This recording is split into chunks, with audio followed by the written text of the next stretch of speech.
ہم نے چیزیں آگے لے کے چلنی ہیں. ہمارے چیف جسٹس ہیں, میں سینئر چیف یونی ہوں, میں اس میں بہت خوش ہوں, میں سینئر یونی جج ہوں, میں بہت خوش ہوں, اور اللہ ہے. نظام کو ذرا اس طرح ہی دیکھتے ہیں, پھر ہمارا سسٹم خراب ہوتا ہے. ہمارے چیف جسٹس ہیں, اللہ ان کو زندگی دے, صحت دے, انشاءاللہ چیزیں بہتر ہوں گی, بہتری کی طرف جائیں گی. تو مجھے بس سینئر پیونی ہی مخاطب کریں تو بہتر ہے, ورنہ پھر نظام اپسیٹ ہوتا ہے. اینڈ فار آل سیزنز ایک بہت مشہور پلے ہے, اور یہ سر ٹامس مور جو لارڈ چانسلر تھے انگلینڈ کے, تو ان سے کہا گیا تھا کہ آپ اپنے اوتھ کی خلاف ورزی کریں اور ہنری دی 8 کی شادی پہ مان جائیں, تو وہ نہیں مانے اور ان کو پھر سرکش کر دیا گیا تھا لارڈ سر ٹامس مور کا اس زمانے میں. تو وہ پلے میں لکھتے ہیں کہ یہ اوتھ جو ہے ایسے ہی ہے جیسے کہ آپ پانی اپنے ہاتھ میں لے کے کھڑے. یہ اوتھ ایسے ہی ہے, اور یہ آپ لوگوں کے لیے خاص طور اس طرح ہی ہے جس طرح پانی لے کے آپ ہاتھ میں کھڑے ہیں. یہ آپ کا سول کانشنس اس کے اندر ہے. ہاتھ کھولا تو بس نظر نہیں آئیں گے کہاں گئے.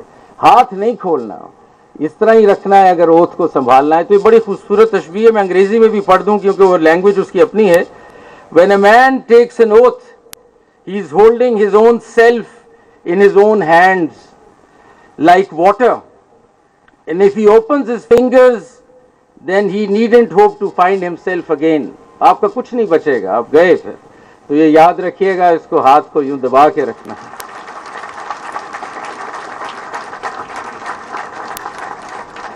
اور یہ آپ بھی جانتے ہیں, ہم بھی جانتے ہیں کہ لیگل پروفیشن نالج سے تو تعلق رکھتا ہی ہے, نالج تو ہونی چاہیے, لیکن اگر کریج نہیں ہے تو پھر مت وکیل بنے.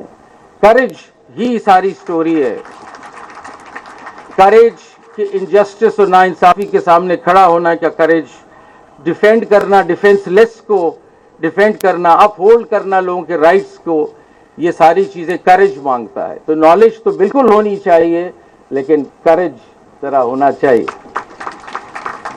آپ پہ پریشرز آئیں گے, کورٹ روم میں پریشرز آئیں گے, ٹیمپٹیشنز دی جائیں گی, بہت سی چیزیں آپ کے ساتھ ہوں گی, لیکن اوتھ کو نہیں چھوڑنا. یہ ہوگا, آپ پہ پریشر بھی آئے گا, آپ سے بہت سی چیزیں کہا جائیں گی, ٹیمپٹیشنز دی جائیں گی, لیکن اسی لیے اوتھ ہو رہا ہے, اس اوتھ سے نہیں ہلنا آپ کو. بس آخر میں مجھے اقبال یاد آتے ہیں, کیا انہوں نے خوب بات کی, اور بس وہ ایک شعر سنانا چاہوں گا کہ پرواز ہے دونوں کی اسی ایک فضا میں, پرواز ہے دونوں کی اسی ایک فضا میں, کرگس جو ولچر کہلاتا ہے, کرگس کا جہاں اور ہے شاہی کا جہاں اور. Good luck, thank you, all the best. بہت شکریہ بلانے کے لیے, بہت شکریہ.